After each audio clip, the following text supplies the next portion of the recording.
Tamba TV is in the house. All right. Hanalei Taro field.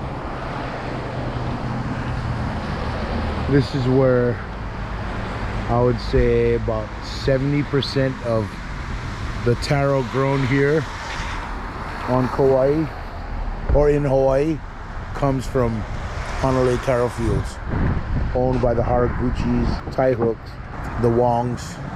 I used to pull taro in these fields growing up here, and it's a hard job. Constantly in the mud, pulling taro. Yeah, it's a dirty, wet, hot job, but somebody's got to do it. Now taro in Hawaiian it's called, the name is kalo. Kalo was the main staple food for all Hawaiians. Fish and poi, fish and pork, fish and ulu. Imagine back in the ancient Hawaiian days and my ancestors, there was no machines, a hamburger machine to make the poi. They would pound it all by hand with a poi pounder that our ancestors would make with rocks. They'd make these poi pounders out of rocks, and they'd use a poi board, which they would carve out of wood, like big tree trunks, big flat boards with it's kind of like a flat board with a lip around it, so you could keep the taro in there and pound it and add water. Is how you make it thin. So it's kind of like a pasty kind of a substance or pasty food, and it tastes good to me, but a lot of people don't like it. As you can see, it starts from way back in the valley and it comes all the way down towards that side. Hard work, but that's why the Hawaiians are so strong and buff, and they could, tear your head off. This is Hanalei Valley, Hanalei Taro Fields. We're gonna go down there a little later and check it out. Hang out with me and I'm gonna teach you guys a little history about Hawaiian culture. This episode is a special episode because poi is one of the Hawaiian foods that is like losing. A lot of people are not eating poi as much. Anyways, we're gonna go check it out down there and show you what the plant looks like up close. These are all the taro fields. A lot of taro fields out here. A lot of the Japanese own the taro fields. They don't own the land, they lease it. And they're the only farmers that plant taro in this valley, Hanalei Valley. Later on, we're gonna go check out Waipa Foundation, which is a living ahupua'a, which is in Hawaiian. It's from point to point, from the mountain to the ocean. It's called an ahupua'a. It's a land division.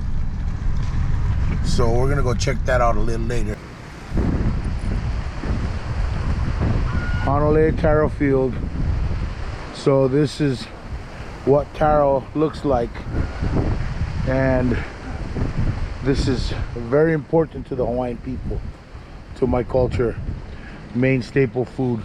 As you can see down below, the root is the bulb, is the taro, Hawaiian name kalo, and this plant is edible from the root to the stalk to these leaves. With the leaves, we wrap it up in pork inside, and we wrap it in tea leaves, and we make laulaus. It's a Hawaiian food that's been in Hawaiian cultural foods as far as like ceremonies or special occasions. Luau's, we'd get the luau leaf, and we'd wrap pork in it, Hawaiian salt, a little butterfish, wrap it in tea leaves and steam it in the oven. or the emu underground pit. In one of our episodes, we showed you guys how to make an underground oven, the emu. I just wanted to come down here and get a little view of this and show you guys what the taro fields look like. To make these taro patches, there's a lot of work that goes in on this. So basically, you get a piece of land like this beautiful taro patches, and you till the patches like this with your tractor. Once you get it to that point, you add water in there, and as you can see off in the distance there's a patch ready to get planted. Once you got water in there, and then you got to plant your taro. The taro is called huli. So when you harvest the taro, you cut the bulb off, you cut the leaves off, and the stem part you keep and you stack that up.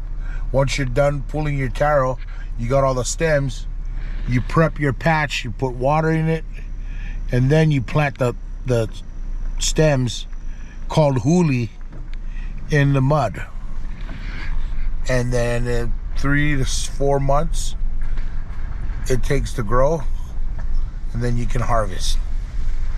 And when you harvest, fresh poi, fresh taro is really good eating. I grew up eating that stuff. My grandparents, we would always make our own poi every week. My grandma would harvest the poi. We would harvest the poi, and my grandma would cook it down for 6 to 8 hours, and then we would clean the taro, and then we would cut it up into pieces and grind it up in the hamburger grinder. My grandma used to use a Champion juicer, which nowadays they have better options than the Champion juicer, because the cleanup part is just, it's a lot of moving parts in that machine. So yeah, a lot of parts you got to clean, put together, set it up, put it together, make your poi, and then once you're done all that hard work, you got to clean the machine. So nowadays they have what they call a hamburger machine, is how they make slaughterhouses make ground hamburger. So that's how the taro is made nowadays, which you can make large quantities in such a short time. But overall, it all equals to hard work. So we showed up to Wipeout looking for the poi. Unfortunately, they sold out because it's such a hot commodity here, and Hawaiians love poi with fish and everything else. But yeah, so they're out of poi and they're not making poi this week. What are my chances? Anyways, I'm just gonna go see if one of my cousins or aunties want to pound some poi. I don't know, we'll figure it out. But hang out, let me figure this out, and we'll get back to you guys. Mahalo.